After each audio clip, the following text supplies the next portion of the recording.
Yeah, you can start. It's recording. You can start. So, I'm Rishiraj, and my presentation will be the first of three presentations on Gelfand-Einstein theory. So, I will begin with some preliminary ring theoretic ideas. So, first, a definition: an ideal, a two-sided ideal of an algebra A over a ring R is a subset I such that for x and y in in I, and for any z in A and R in R, like we have x plus y is in I and Rx is in I, and like any product, the product x z and zx, like both are in I. Like, I mean, like this is ideals are closed under addition, scalar multiplication, and as well as like multiplication by other elements of the algebra. Then a proper ideal of an algebra is an ideal which is neither the singleton set 0 nor the entire algebra. Finally, a maximal ideal is a proper ideal that is not strictly contained in any other proper ideal.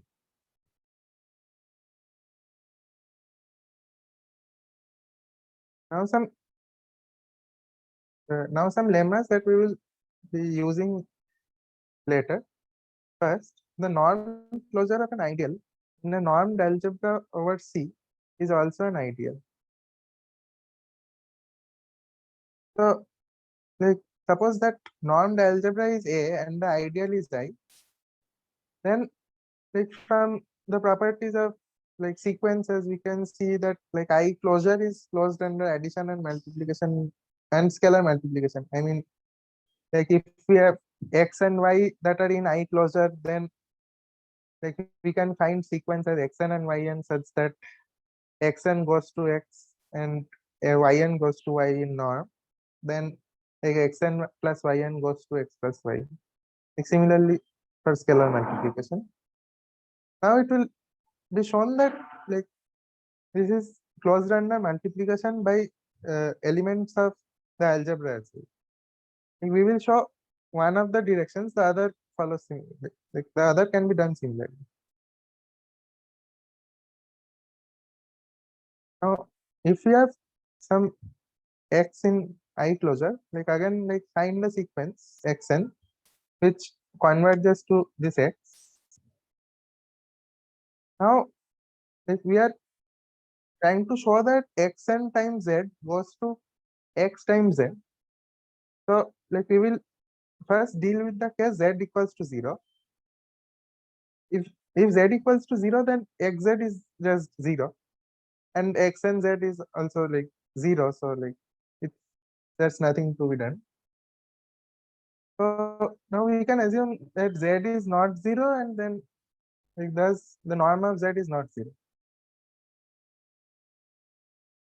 Now for any epsilon greater than 0, we can find large enough numbers such that large enough n such that like xn minus x has norm less than epsilon by norm of z. Like this is just like xn follows from xn goes to x. Now for n greater than n, we have this xn norm of xn minus z minus xz. If we apply distributive law, we get this xn minus x times the norm of xn minus x times z. We apply uh, from the definition of like normed algebras, we have this, and hence we have like xn minus z minus xn z minus xz has norm less than epsilon. Now epsilon can be taken as small as we want. So like xn z goes to xz. Like, this was required to prove, and so we are done. Like, is this fine?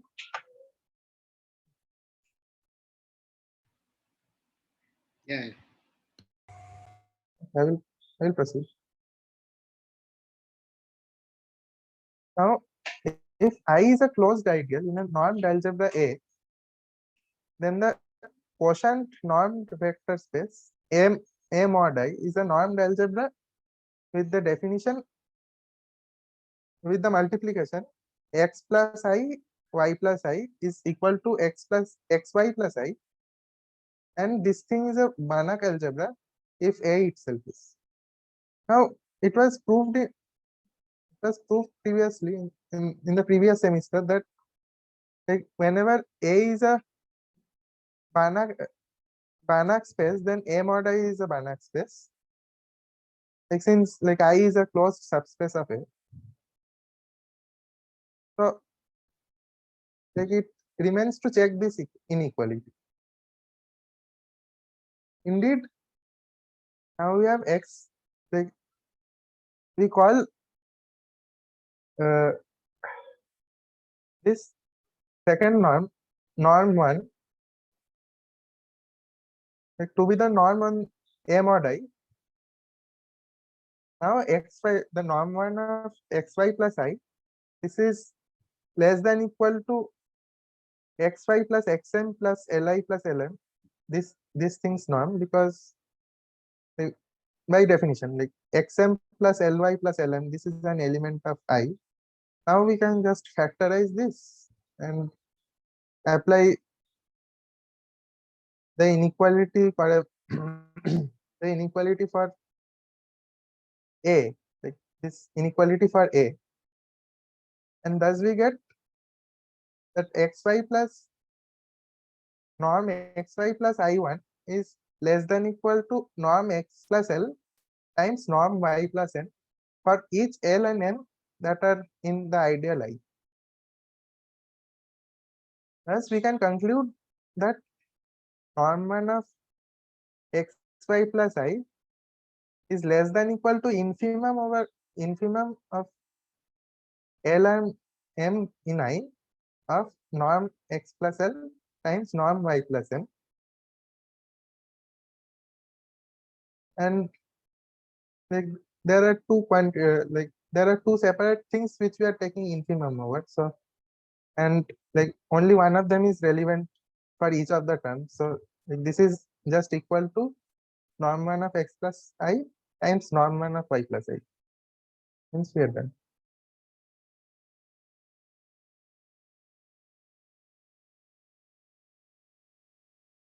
Now we show this. If A is a unital normed algebra, the following conditions on a non-zero ideal I are equivalent. A, I is a proper ideal. B, I has no invertible elements. And C, the identity of A is not in I. Like I think this result was proved previously in algebra 3, but like I will just show this all over again. We first show A implies C. Like, suppose C is not true, that is the identity is in I. Then like for every A in A is equal to identity times A. That is thus therefore A is in I. So like I would be just A, contradicting that I is a proper ideal.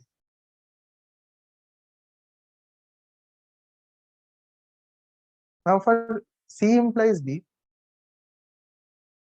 like again we like show this by contradiction. If I has some invertible element, then we can just directly show that like the identity in A is in I, like by multiplying by the inverse of said invertible element.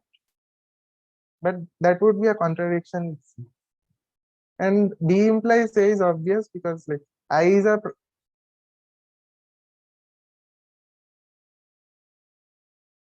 I has no invertible elements.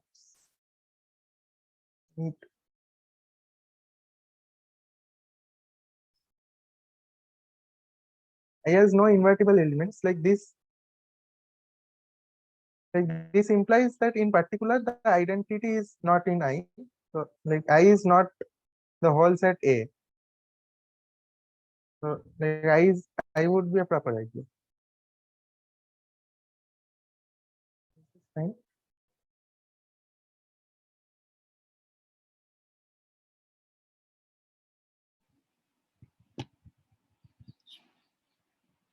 Like here, like for B implies A, we also note that the ideal is just not just the singleton zero. Like I've stated that like it's non-zero ideal.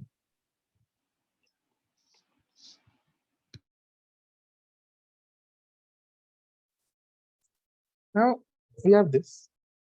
If A is a unital normed algebra, then for some element x in A, the following are equivalent. A, x is not invertible, and B, x is contained in some maximal ideal of A.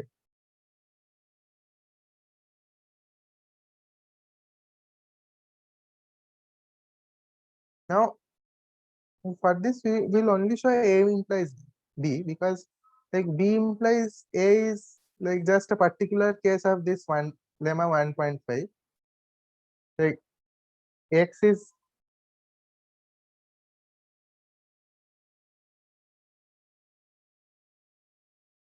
contained in some maximal ideal. Like in particular, X is contained in some proper ideal, but proper ideals cannot contain invertible elements from 1.5. So X is not invertible.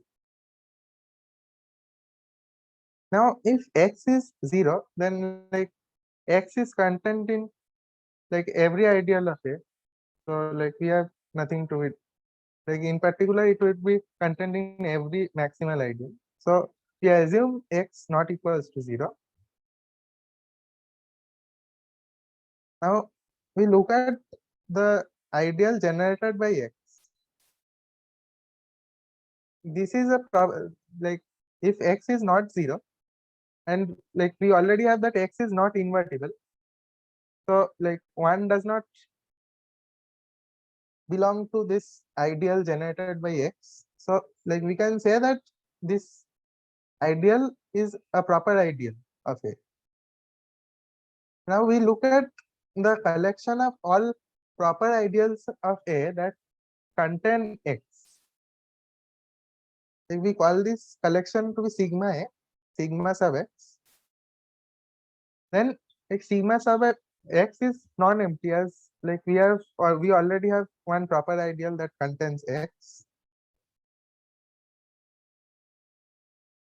Now we can like we will give a partial like a partial order on this set. Like we want to apply Zorn's lemma to show this. So like we will first give a partial order on this set. Like this will just be the uh, par partial order given as like set A less than equal to set B if A is contained in B.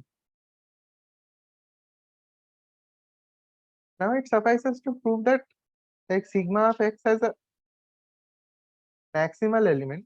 Like then like it would just be a maximal ideal like that we require. And for this we will just use Zorn's lemma. First note that a union of a chain of ideals, like, that would just be an increasing net of ideals.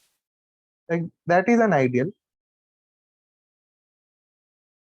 Because we can like check the properties one by one. Like it's closed under addition, scalar multiplication, and multiplication by elements of A. That's easy to see. That is an ideal. So like thus we get an upper bound for every chain of ideals that is contained in like this sigma of X. So by Zorn's lemma, sigma X has a maximal element. Hence we are done.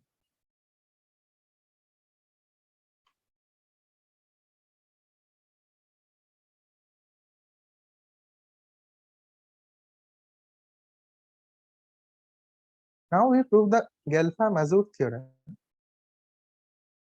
The following conditions on a unital commutative Banach algebra A are equivalent.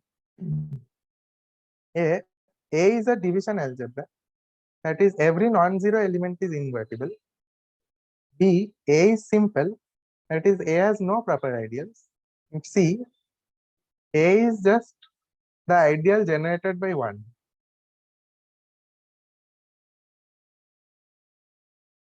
Should I proceed? Yeah, go ahead. Thank you. So, So- want me? I think others are also listening, so they should say something.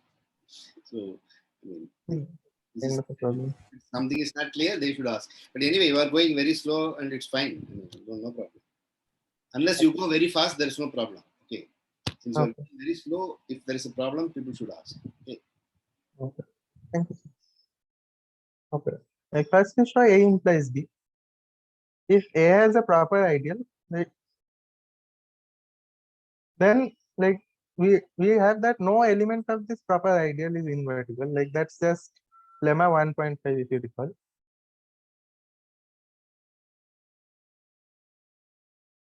Hence there is a non-zero element that is not invertible because this is a proper ideal. So if we have a contradiction with A, this. Now B implies C. Like it was shown in class that the spectrum of any element of a Banach algebra is non-empty. Now let X be an element of this algebra. Okay. Then like we select some element lambda in the spectrum and look at the ideal that is spanned by X minus lambda. Then this is a proper ideal that contains X minus lambda, of course. Since the identity element is not in this ideal, like this ideal must be just 0. Otherwise, like we have to have a contradiction with B that like A has no proper ideals.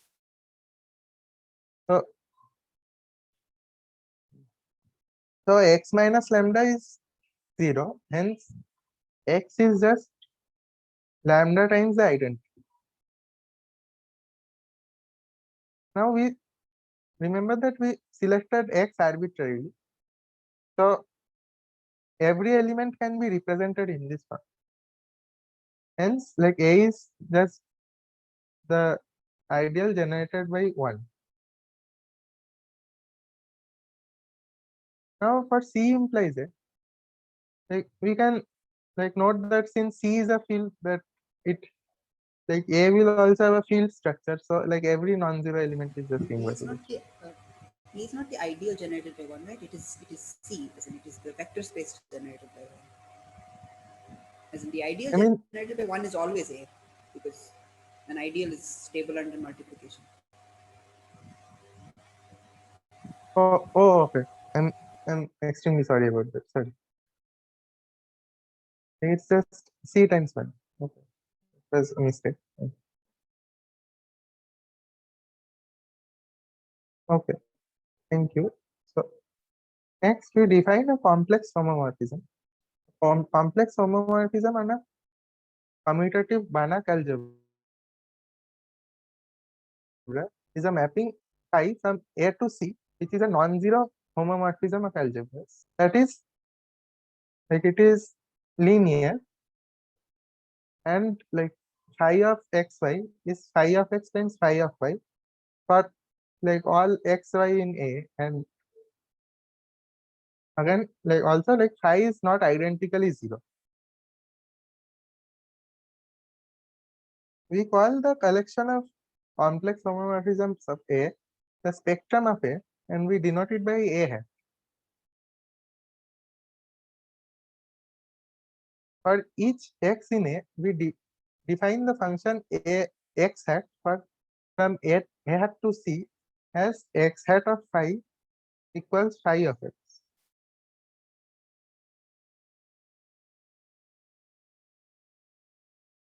Lemma that A denote a unital commutative Banach algebra. A, the mapping phi goes to kernel phi is a bijection between A hat and the maximal ideals in A. B, x hat of A hat is the spectrum of x for each x in A. C, if the norm of the identity element in is 1, the following conditions are equivalent. 1, phi is in x hat. B, 2, like phi is in the dual of A, norm of phi is 1, and that phi of xy is just phi of x, phi of y. If I show this, if like phi is an element of A hat, then define like then consider the ideal that is kernel of phi. If we will show that it is a maximal ideal, since phi is a homomorphism of algebras, it is a linear map in particular. So phi of A is a vector subset. If phi of A is 0, then like phi is identically 0. Like, but we have by the definition of complex homomorphism that phi is not identically 0. So phi must be just C, because C has no other vector subspace. By first isomorphism theorem, A mod I is isomorphic to C. Hence, like in particular, A mod I is a field. From like it is a ring. Now it is a ring theory result that like if A mod I is a field, then I is a maximal ideal. So we are done. Again, if I is a maximal ideal in A, like, we again like have that A mod I is isomorphic to C. So it is in particular simple. It has no proper ideals. So like we can conclude by Gelfand-Mazur theorem that A mod I is just C like complex numbers times the identity. And the quotient map naturally gives the complex homomorphism, which is kernel I.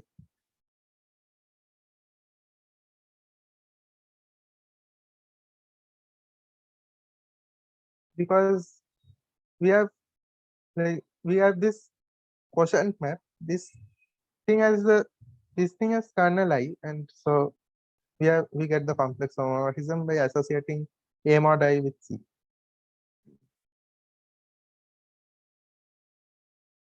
Now we will show the converse, that is like if we have a maximal ideal, we will find an unique element of A hat that has kernel I. To show that two such elements cannot exist, we consider complex homomorphisms psi and psi, which have equal kernel, like which have the same kernel. Then like we can say that A is just kernel phi direct sum C times 1. This follows by the first isomorphism theorem.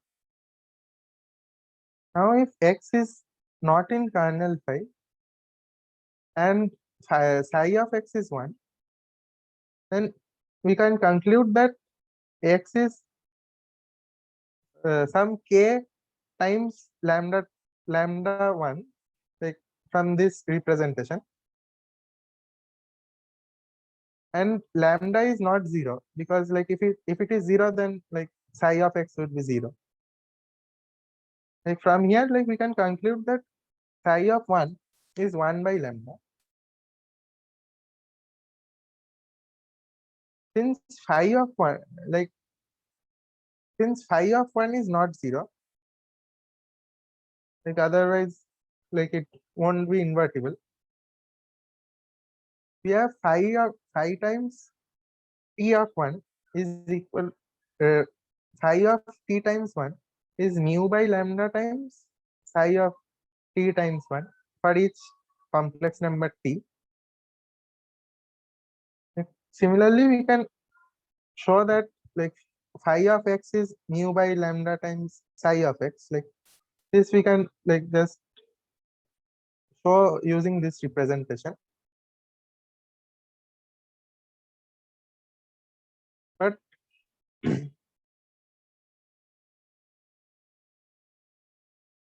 again, like psi of 1 and psi of 1 both must be 1, because like like these are homomorphisms. So like phi and psi are like just the same thing.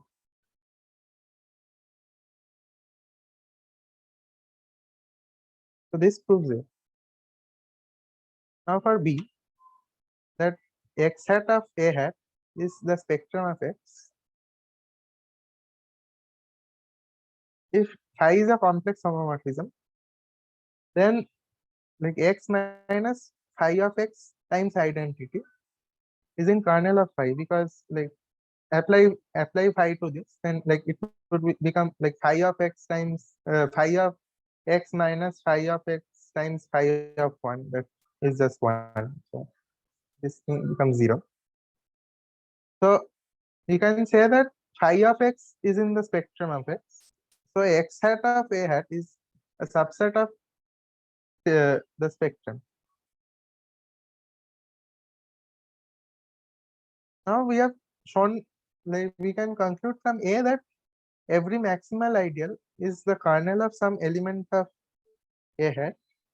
So if we have some complex number that is in the spectrum of X, say S, then we can find a maximal ideal which contains X minus S1, because like X minus S1 is not invertible. So phi of X minus X1 is 0, because like we okay, wait, I got confused. So we can find the maximal ideal which contains X minus S times 1. So we can find some complex homomorphism such that like X minus X S1 is in the kernel of this complex homomorphism. So phi of X will be just X. That is, X hat of phi is just S. Like this follows from the definition of X hat. So the spectrum of X is X hat of A hat. Like that is. So we have this and this. So like we are done.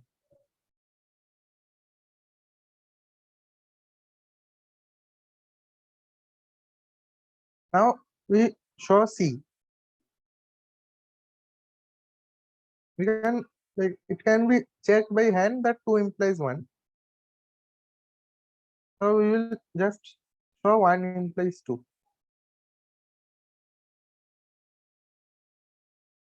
And again, like we already have that, since it is a complex homomorphism, it is like preserves addition and like from it preserves addition and multiplication. So we only need to check this condition that norm of phi is 1.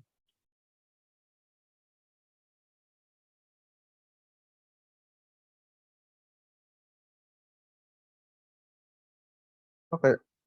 So phi of the identity element is 1.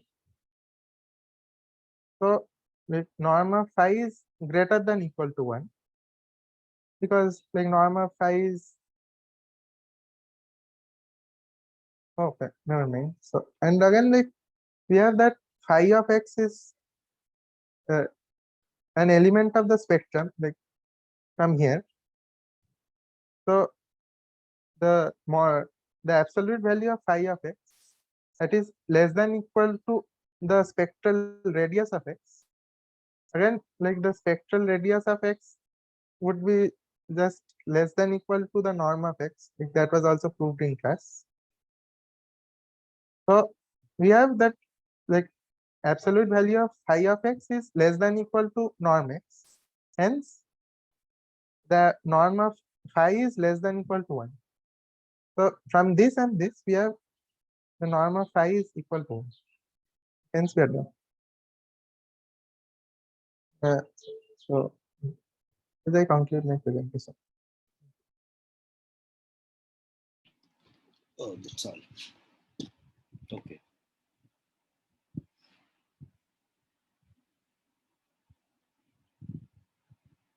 Any questions? Shall I stop recording? I think it was all fairly clear. Yeah. Okay. I stopped recording.